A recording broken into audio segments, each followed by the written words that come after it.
नमस्कार। राजस्थान के पांच पीर पाबू हड़बू रामदेव मांगलिया मेहा पांचों पीर पधारी जो गोगा जी जेहा। रामदेव जी का जन्म भाद्र शुक्ल द्वितीया को उड़ू काश्मीर बाड़मेर के अंदर तंवर वंशीय राजपूत परिवार में हुआ। इनके पिता का नाम अजमल जी और इनकी माता का नाम मीणा दे था। इनके दो बहनें थी सगी जिनका नाम मिलता है लाछा और सुगना। एक धर्म की बहन थी जिनका नाम था डालीबाई। इनकी पत्नी का नाम नेतल दे था। इनके गुरु का नाम बालीनाथ है और इनका जो मंदिर है मसूरिया पहाड़ी जोधपुर में है। रामदेव जी ने कामड़िया पंथ की स्थापना की थी और कामड़िया पंथ की महिलाओं द्वारा 13 ताली नृत्य किया जाता है। इनकी सवारी को लीला घोड़ा या नीला घोड़ा कहा जाता है। मंदिर को देवरा कहा जाता है। ध्वजा को नेजा कहा जाता है और अर्धरात्रि जो जागरण होता है उसे जम्मा कहा जाता है। मेघवाल भक्त इनकी सेवा करते हैं और इन्हें रिखिया कहा जाता है। जो यात्री रामदेवरा जाते हैं उन्हें जातरू कहा जाता है। रामदेव जी की जो पूजा है वो पगलियों की चिन्हों की जाती है। रामदेव जी एकमात्र ऐसे लोक देवता थे जो कवि थे। इनके द्वारा 24 वाणियां ग्रंथ लिखा गया। इनका मेला भाद्रपद शुक्ल द्वितीया से भाद्रपद शुक्ल एकादशी तक बढ़ता है। रामदेव जी के कुछ फेमस अन्य मंदिर भी है। खुंडियास अजमेर के अंदर है। छोटा रामदेवरा गुजरात में। 1458 ईस्वी में भाद्रपद शुक्ल दशमी को रामदेव जी ने समाधि ली और उसके एक दिन पहले डालीबाई ने भी समाधि ली थी। रामदेव जी की फड़ नायक या कामड़ जाति के भोपो द्वारा रावण हत्या के साथ बांची जाती है। रामदेव जी का लोक देवता में सबसे लंबा गीत गाया जाता है।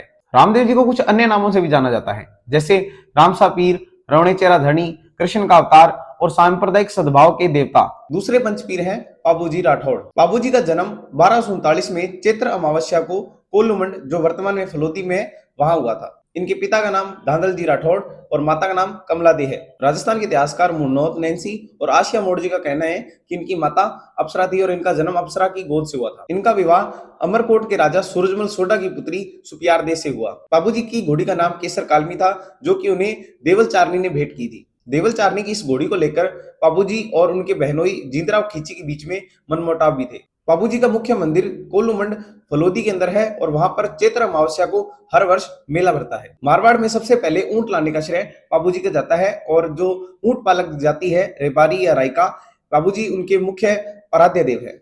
इसी कारण बाबूजी को ऊंटों के देवता, प्लेग के रक्षक, गोरक्षक, राड़फाड़ बाबूजी और लक्ष्मण के अवतार भी कहा जाता है। ऊंट के स्वस्थ होने के लिए बाबूजी की फड़ बांची जाती है और फड़ बांचने का काम नायक जाति के भोपों द्वारा रावण हत्या वाद्य यंत्र के साथ किया जाता है। इनकी वीरता और यशोगान की जो गाथा है उन्हें पवाड़े भी कहा जाता है। 1276 के अंदर जब बाबूजी का विवाह होता है तो पीछे से जिंदराव खिंची देवल चारनी की जो गाय थी उन्हें चराकर ले जाता है। इसके बाद बाबूजी 3.5 फेरों में से खड़े होते हैं और जिंदराव खिंची से देंचू नामक स्थान पर युद्ध करते हैं और वीर गति को प्राप्त होते हैं। इसके बाद सुपियार दे भी उनके वस्त्रों के साथ सती हो जाती है। बाबूजी से संबंधित साहित्यों की रचना भी की गई है जैसे पाबूजीरा छंद, बिठू मेहा, पाबूजीरा दोहा, लगराज, पाबू प्रकाश आशिया मोड़जी, पाबू सोरठा, रामनाथ कविया और पाबूजीरी बात लक्ष्मी कुमारी चुंडावत। ये इनके बारे में साहित्यिक स्रोत हैं। राजस्थान के जो तीसरे पंच हैं वो है मेहाजी मांगलिया। इनका जन्म 13वीं सदी में तापू गांव जोधपुर भाद्रपद कृष्ण अष्टमी को हुआ। इनके पिता का नाम कीतू जी या केलू जी और माता का नाम मायड़दे था। मेहा जी के घोड़े का नाम किरण कावरा था। इनका मुख्य मंदिर बापिणी जोधपुर में है जहां पर हर साल भाद्रपद कृष्ण अष्टमी को मेला भरता है। इनका पालन पोषण ननिहाल के मांगलिया गोत्र में हुआ जिसके बाद ये मेहा मांगलिया के नाम से प्रसिद्ध हुए।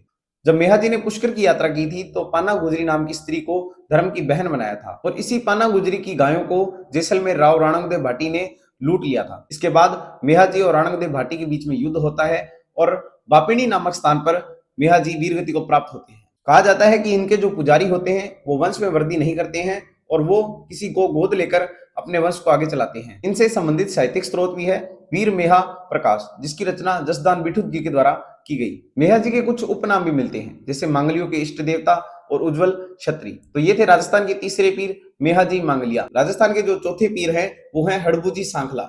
इनका जन्म 14वीं सदी में बुंडेल गांव नागौर के अंदर हुआ। इनके पिता का नाम महाराज जी सांखला और माता का नाम सौभाग्य था। हड़बूजी और रामदेव जी आपस में मुसहरे भाई थे जिसका खुद जिक्र रामदेव जी ने 24 वाणिया ग्रंथ के अंदर किया है। इनका मंदिर बेंगटी फलोदी जिले में है। इस मंदिर का निर्माण 1721 के अंदर जोधपुर के शासक महाराजा अजीत सिंह के द्वारा करवाया गया और इस मंदिर के अंदर हड़बू जी की बैलगाड़ी की पूजा की जाती है जिस पर वो गायों के लिए हरा चारा लाया करते थे और उस गाड़ी को सिया कहा जाता है। ये राव जोधा के समकालीन थे। इन्होंने राव जोधा को मेवाड़ के अधिकार से मुक्त करवाने के लिए कटार और फेंटा भेंट किया था। रामदेव जी ने समाधि लेने से पहले एक प्याला और एक छड़ी हड़बू जी को भेंट किया था। हड़बू जी ने रामदेव जी की समाधि के 8 दिन बाद ही जीवित समाधि ली थी। हड़बू जी को वचन सिद्ध और शकुन शास्त्र के ज्ञाता भी कहा जाता है। राजस्थान के जो 5वें पीर हैं वो है गोगा जी महाराज। इनका जन्म 1003 विक्रम संवत 946 ईस्वी में भाद्रपद कृष्ण नवमी को ददरेवा चूरू के अंदर हुआ। इनके पिता का नाम जेवर जी और इनकी माता का नाम बाछल जी था। इनके गुरु गोरखनाथ जी थे और इन्हीं के आशीर्वाद से गोगा जी का जन्म हुआ था। गोगा जी और गुरु गोरखनाथ जी महमूद गजनवी के समकालीन थे। इनका विवाह केलम देश से हुआ और गोगा जी के पुत्र का नाम केसरिया कंवर जी था। इनके पुत्र केसरिया कंवर जी भी राजस्थान के लोक देवता है। कहा जाता है कि गोगा जी के मुसेरे भाई अर्जन और सर्जन के बीच में भूमि का बंटवारा लेकर विवाद हुआ, जिसके बाद अर्जन और सर्जन ने सारी गायों को महमूद गजनवी को दे दिया।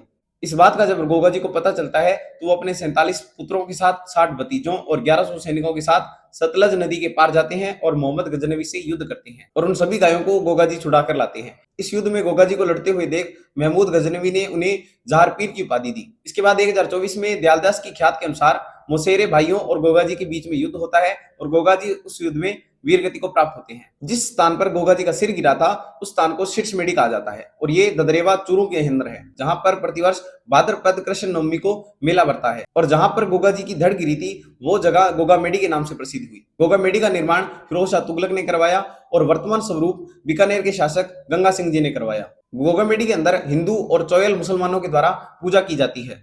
गोगा जी के गीतों को छावली कहा जाता है और इनकी फड़ का वाचन भक्तों द्वारा या भोपों द्वारा डेरू और मादल वाद्य यंत्र के साथ किया जाता है। गोगा जी के भक्त जो नृत्य करते हैं उसे सांकल नृत्य कहा जाता है। गोगा जी को विष्णु का अवतार माना जाता है और गोगा जी की ओलड़ी सांचौर में स्थित है। किसान अपने आप को और हल को रक्षाबंधन के दिन राखड़ी बांधता है और उस पर 9 गांठें लगाता है, जिसे गोगा राखड़ी कहा जाता है और इस गोगा राखड़ी को गोगा नवमी पर ही खोला जाता है। गोगा जी के कुछ साहित्यिक स्रोत भी है, जैसे गोगा जी रसावड़ा, जिसकी रचना बिट्ठू मेहा जी के द्वारा की गई है। गोगा जी के लिए एक प्रचलित कहावत है कि गांव गांव खेजड़ी गांव गांव गोगा। इनका मंदिर खेजड़ी वृक्ष के नीचे होता है और उस मंदिर को मेडी कहा जाता है। तो ये थे राजस्थान के 5वें पीर गोगा जी महाराज। उम्मीद करते हैं कि आपको ये वीडियो अच्छा लगा होगा। फॉलो कीजिए, सब्सक्राइब कीजिए और शेयर कीजिए और मिलते हैं नेक्स्ट वीडियो में। तब तक के लिए धन्यवाद।